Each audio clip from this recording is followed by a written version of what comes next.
Bueno, yo creo que no exagero si digo que muy posiblemente en ese minuto lo que estaba en juego era nuestro sistema democrático.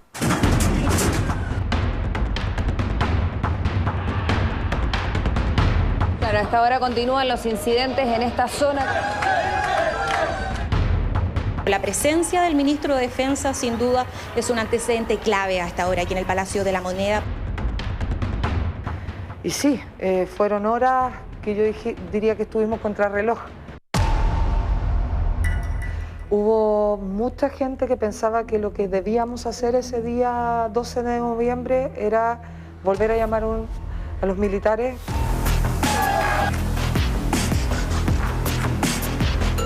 Ya tenemos imagen desde La Moneda, el presidente de la República, entonces. Cuando el presidente habla, alrededor de las 10, 10 y media de la noche, yo me dirigí a la casa del exministro Blumen para recibir a nuestros invitados.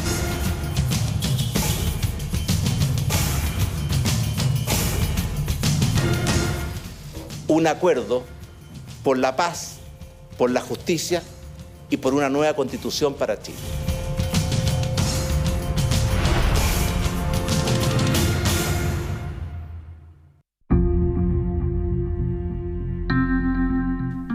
Gonzalo Blume, el exministro del Interior, aún conserva los apuntes de la reunión que la noche del 12 de noviembre del año pasado sostuvo en su casa con dos importantes dirigentes de la oposición.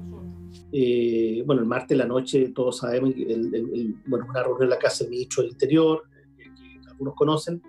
El martes de la misma noche de la cadena del presidente Piñera, donde todo el mundo esperaba una nueva salida de los militares a la calle mediante un nuevo estado de excepción, cosa que finalmente no ocurrió. Si bien lo conversamos a fondo, yo creo que la reunión del ministro del Interior fue crucial.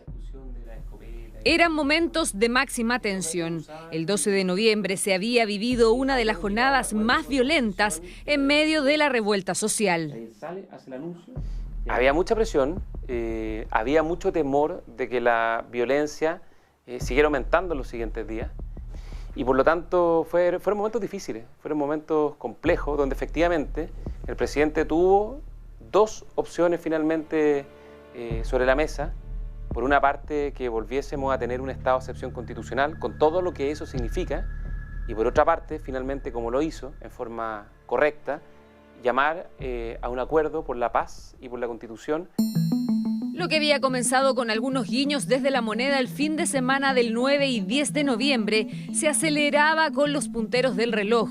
En contra, la violencia en las calles no daba respiro.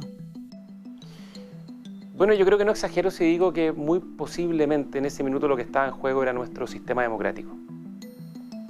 Porque por una parte no podía seguir con esos niveles de violencia y por otra parte un nuevo estado de excepción constitucional hubiese sido una tensión muy fuerte, políticamente hablando. Blumel estaba convencido en que se podía lograr un acuerdo político, pero desde la oposición el mensaje era claro. Salían los militares a la calle y cualquier acercamiento se quebraba. Entonces, el presidente me dijo, está bien, tiene 24, máximo 48 horas para llegar a un acuerdo. Con el margen acordado la noche del 12 con los senadores Jaime Quintana y Felipe Arboe, comenzaron a vivirse horas frenéticas el día 13 de noviembre en Valparaíso.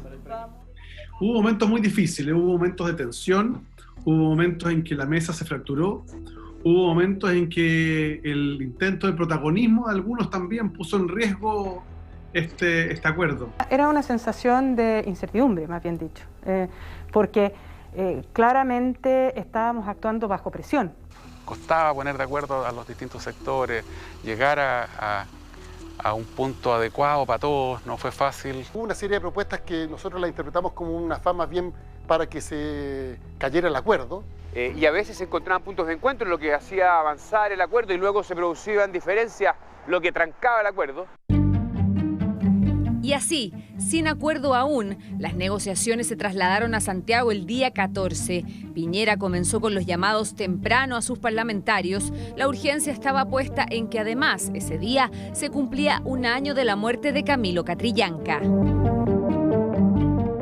ningún acuerdo que no contemplara los 2/3 como mayorías para la aprobación de normas constitucionales. Y llegamos con una propuesta conjunta de Chile Vamos, que fue inicialmente completamente rechazada por la oposición y quedamos en el statu quo. El acuerdo en ese minuto, después alrededor de mediodía, estaba caído. En un momento de la discusión, la derecha dijo, bueno, si no hay acuerdo en determinadas materias, que si no hay acuerdo en esas materias, que rija la actual Constitución.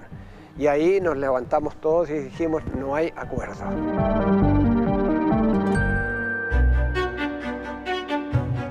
La UDI exigía un quórum de 2/3 para aprobar cualquier norma constitucional. Además, se instalaba la idea del plebiscito de entrada, algo que no convencía en La Moneda. Es cierto que se produjo ese debate sobre el plebiscito. Es cierto que la Moneda mandó una señal clara de decir no nos parece buena idea. El plebiscito va a ser un factor de división en nuestro sector y un factor de unidad en la oposición. Así que políticamente vamos directo a un acuerdo que nos haga ir a una constituyente. Cuando hubo una propuesta que fue la que se materializó del plebiscito con las dos opciones, que fue una iniciativa de Gabriel Boric.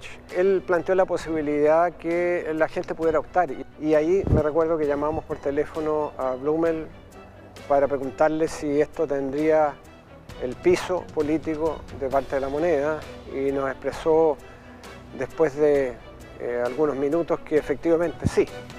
Pero el asunto del quórum seguía entrampando las conversaciones, hasta que en el lugar menos esperado, Gabriel Boric y Juan Antonio Coloma abren una puerta. Y fue la verdad la salida a un baño, y eso fue parte de las cosas raras que se dan, en donde a veces uno cuesta llegar a acuerdo en un escenario de mucha formalidad. Pienso honestamente que ahí está en juego de verdad la República. Creo que jugamos un rol que era importante y había que responsabilizarse de esto. Esto no se trata de una cuestión de cómo colarse en la foto, ¿no? Eso al final uno sabe que esas cuestiones traen más costos que beneficios y uno no puede pensarlo en términos personales. Sí, la verdad es que dos personeros de la UDI se abrieron ese mediodía, por eso yo le asigno mucha importancia a lo que pasó el mediodía en la oficina de la presidencia, porque ahí se abrieron Belolio y nada menos que Juan Antonio Coloma. Entonces, cuando eso ocurre, yo dije, bueno, aquí ya Coloma iba a ser en pocas semanas más el último de los coroneles en la cancha. Pero no todo estaba tan resuelto. Produjo un momento álgido cuando ya a eso de las 21 horas veíamos que no había acercamiento en algunos puntos del texto y ahí nos reunimos nuevamente algunos, pero en un equipo, en un lote transversal, donde agarramos un computador y empezamos a redactar en conjunto lo que debería tener. Porque hubo también de parte de algunos de los nuestros la intención de patear la mesa y decir esto no va más, no sigamos adelante, esto no va a ocurrir. Y algunos de nosotros dijimos no, aquí hay que perseverar. Hubo muchas amenazas de romper la mesa, de no seguir las conversaciones. En un momento, de lado y lado, algunos dijeron, oye, dejémoslo hasta acá, sigamos mañana, pero muchos dijimos, oye, paren, nadie se va de acá sin llegar a un acuerdo. A ratos, por supuesto que esto se pudo haber caído.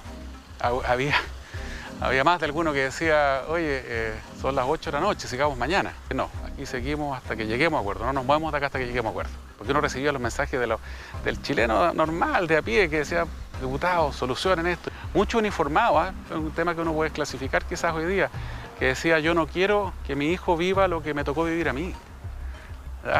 Desde que yo estoy desfilando por tribunales, no quiero que a mi hijo le pase eso. Bueno, fue un día tenso, fue un día difícil. Tengo la impresión desde el 12 de noviembre que fue tal el impacto de la violencia que transversalmente se produjo una conciencia de que no podíamos fallar, de que teníamos que llegar a un acuerdo. ¿Cuántas veces le sonó el teléfono ese día? Muchísimas, muchísimas, de lado y lado. Fueron horas tensas. Efectivamente estábamos permanentemente consultando a otros actores para que este fuera un buen acuerdo y yo diría que en todo caso siempre primó un sentido básico de responsabilidad. Hubo un montón de trabas y de momentos difíciles en donde había gente que cambiaba de opinión a última hora, presiones por todos lados, pero yo creo que lo importante es que se logró, que se hizo en la sede del Congreso Nacional y no en una cocina de una casa en cualquier barrio, y que estuvo toda la opinión pública encima de lo que se estaba discutiendo. Recuerdo que un parlamentario del oficialismo dijo: estamos cometiendo un error histórico y nos vamos a arrepentir. Que La Moneda también percibía que había sectores más extremos de la derecha que estaban mandando mensajes y querían extremar la cosa. Con los puntos aclarados y con lo que cada sector tuvo que ceder, de madrugada se comenzó a afinar el texto final. Estábamos negociando, estábamos conversando y entre medio la senadora Ena von Baer era la que redactaba. Ella tomó su notebook, su computador y empezó a redactar el acuerdo. Y todos estaban hablando al mismo tiempo y nadie se callaba. Y yo soy sureña y sé que cuando nadie se calla y estábamos con el tiempo, y hacerlo de verdad callar es chiflando. Así que me mandé un buen chiflío y todos sorprendidos se quedaron callados y ahí pudimos nuevamente ir entregando la palabra y de manera ordenada ir discutiendo. Registros privados de días y horas de conversaciones que derivaron en esta escena. Un acuerdo transversal que costó mucho, pero que permitió el plebiscito del 25 de octubre recién pasado y que nos tiene a puertas de una nueva constitución. ¿Hubo un abrazo, un apretón de mano, una sensación de alivio? Hubo un abrazo, pero fue al día siguiente. Al día siguiente, el viernes en la mañana. Recuerdo que yo tenía una reunión con los gremios de los camioneros y el presidente llegó intempestivamente, saludó a todos los que estábamos en la reunión y nos dimos un abrazo, porque había sido muy difícil pero también muy emocionante.